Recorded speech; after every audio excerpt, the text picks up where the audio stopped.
بسم اللہ الرحمن الرحیم۔ شروع کرتی ہوں اللہ تعالیٰ کے نام سے جو بڑا مہربان نہایت رحم والا ہے۔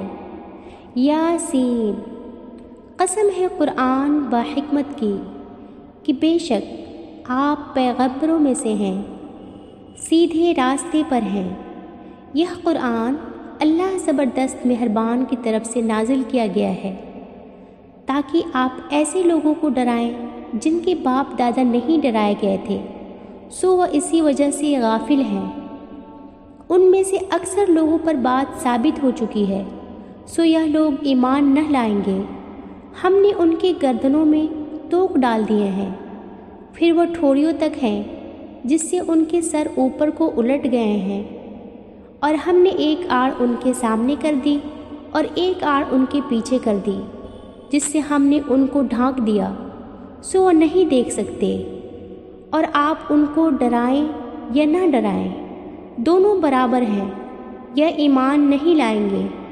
بس آپ تو صرف ایسے شخص کو ڈرا سکتے ہیں جو نصیحت پر چلے اور رحمان سے بے دیکھے ڈرے، سو آپ اس کو مغفرت اور باوقار اجر کی خوشخبریاں سنا دیجیے۔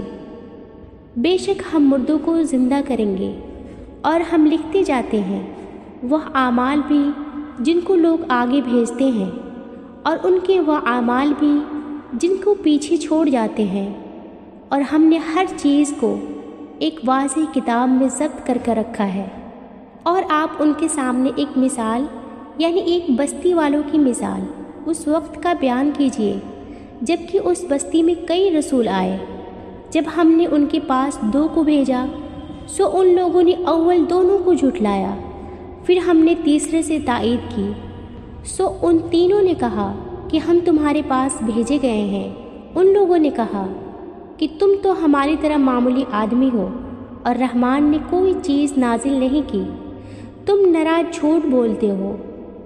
ان رسولوں نے کہا ہمارا پروردگار جانتا ہے کہ بے شک ہم تمہارے پاس بھیجے گئے ہیں، اور ہمارے ذمہ تو صرف واضح طور پر پہنچا دینا ہے۔ انہوں نے کہا کہ ہم تو تم کو منحوس سمجھتے ہیں، اگر تم باز نہ آئے تو ہم پتھروں سے تمہارا کام تمام کر دیں گے، اور تم کو ہماری طرف سے سخت تکلیف پہنچے گی۔ ان رسولوں نے کہا کہ تمہاری نحوست تمہارے ساتھ ہی لگی ہوئی ہے، کیا اس کو نحوست سمجھتے ہو کہ تم کو نصیحت کی جائے، بلکہ تم حد سے نکل جانے والے لوگ ہو۔ اور ایک شخص اس شہر کے آخری حصے میں دوڑتا ہوا آیا، کہنے لگا اے میری قوم، ان رسولوں کی راہ پر چلو، ایسے لوگوں کی راہ پر چلو جو تم سے کوئی معاوضہ نہیں مانگتے اور وہ راہ راست پر ہیں۔ اور مجھے کیا ہو گیا ہے کہ میں اس کی عبادت نہ کروں جس نے مجھے پیدا کیا، اور تم سب اس کی طرف لوٹائے جاؤ گے؟ کیا میں اس کو چھوڑ کر ایسے کو معبود بناؤں کہ اگر اللہ رحمان نے مجھے کوئی نقصان پہنچانا چاہے تو ان کی سفارش مجھے کچھ بھی نفع نہ پہنچا سکے، اور نہ وہ مجھے بچا سکے؟ پھر تو میں یقیناً کھلی گمراہی میں ہوں۔ میری سنو، میں تو سچے دل سے تم سب کے رب پر ایمان لا چکا۔ اس سے کہا گیا جنت میں چلا جا۔ کہنے لگا کاش میری قوم کو بھی علم ہو جاتا کہ مجھے میرے رب نے بخش دیا اور مجھے باعزت لوگوں میں سے کر دیا۔ اس کے بعد ہم نے اس کی قوم پر آسمان سے کوئی لشکر نہ اتارا، اور نہ اس طرح ہم اتارا کرتے ہیں۔ وہ تو صرف ایک زور کی چیخ تھی، یکا ایک وہ سب بجھ بجھا گئے۔ ایسے بندوں پر افسوس، کبھی بھی کوئی رسول ان کے پاس نہیں آیا جس کی ہنسی انہوں نے نہ اڑائی ہو۔ کیا انہوں نے نہیں دیکھا کہ ان کے پہلے بہت سی قوموں کو ہم نے غارت کر دیا کہ وہ ان کی طرف لوٹ کر نہیں آئیں گے؟ اور نہیں ہے کوئی جماعت مگر یہ کہ وہ جمع ہو کر ہمارے سامنے حاضر کی جائے گی، اور ان کے لیے ایک نشانی خشک زمین ہے جس کو ہم نے زندہ کر دیا، اور اس سے غلہ نکالا جس میں سے وہ کھاتے ہیں، اور ہم نے اس میں کھجوروں کے اور انگوروں کے باغات پیدا کر دیے، اور جن میں ہم نے چشمے بھی جاری کر دیے تاکہ لوگ اس کے پھل کھائیں، اور اس کو ان کے ہاتھوں نے نہیں بنایا۔ پھر کیوں شکر گزاری نہیں کرتے؟ وہ پاک ذات ہے جس نے ہر چیز کے جوڑے پیدا کیے، خواہ وہ زمین کی اگائی ہوئی چیزیں ہوں، خواہ خود ان کے نفوس ہوں، خواہ وہ چیزیں ہوں جنہیں یہ جانتے بھی نہیں۔ اور ان کے لیے ایک نشانی رات ہے جس سے ہم دن کو کھینچ دیتے ہیں، یکایک اندھیرے میں رہ جاتے ہیں، اور سورج کے لیے جو مقررہ راہ ہے وہ اسی پر چلتا رہتا ہے۔ یہ ہے مقرر کردہ غالب بعلم اللہ تعالیٰ کا۔ اور چاند کو ہم نے منزلیں مقرر کر رکھی ہے، یہاں تک کہ وہ لوٹ کر پرانے ٹہنی کی طرح ہو جاتا ہے۔ نہ آفتاب کی یہ مجال کہ چاند کو پکڑے، اور نہ رات دن پر آگے بڑھ جانے والی ہے، اور سب کے سب آسمان میں تیرتے پھرتے ہیں۔ ان کے لیے ایک نشانی یہ بھی ہے کہ ہم نے ان کی نسل کو بھری ہوئی کشتی میں سوار کیا، اور ان کے لیے اس جیسی اور چیزیں پیدا کی جن پر یہ سوار ہوتے ہیں، اور اگر ہم چاہتے تو انہیں ڈبو دیتے، پھر نہ تو کوئی ان کا فریاد رس ہوتا نہ وہ بچائے جائے، لیکن ہم اپنی طرف سے رحمت کرتے ہیں اور ایک مدت تک کے لیے انہیں فائدہ دے رہے ہیں۔ اور ان سے جب کبھی کہا جاتا ہے کہ اگلے پچھلے گناہوں سے بچو تاکہ تم پر رحم کیا جائے، اور ان کے پاس تو ان کے رب کی نشانیوں میں سے کوئی نشانی ایسی نہیں آتی جس سے یہ بے رخی نہ برتتے ہوں۔ اور ان سے جب کہا جاتا ہے کہ اللہ تعالیٰ کے دیے ہوئے میں سے کچھ خرچ کرو، تو یہ کفار ایمان والوں کو جواب دیتے ہیں کہ ہم انہیں کیوں کھلائیں جنہیں اگر اللہ تعالیٰ چاہتا تو خود کھلا پلا دیتا، تم تو ہو ہی خری گمراہی میں۔ وہ کہتے ہیں کہ یہ وعدہ کب ہوگا؟ سچے ہو تو بتلاؤ۔ انہیں صرف ایک سخت چیخ کا انتظار ہے جو انہیں آ پکڑے گی، اور یہ باہم لڑائی جھگڑے میں ہی ہوں گے۔ اس وقت نہ تو یہ وصیت کر سکیں گے اور نہ اپنے اہل کی طرف لوٹ سکیں گے۔ تو سور کے پھونکے جاتے ہی سب کے سب اپنی قبروں سے اپنے پروردگار کی طرف تیز تیز چلنے لگیں گے، کہیں گے ہائے ہائے، ہمیں ہمارے خواب گاہوں سے کس نے اٹھا دیا؟ یہی ہے جس کا وعدہ رحمان نے دیا تھا اور رسولوں نے سچ سچ کہہ دیا تھا۔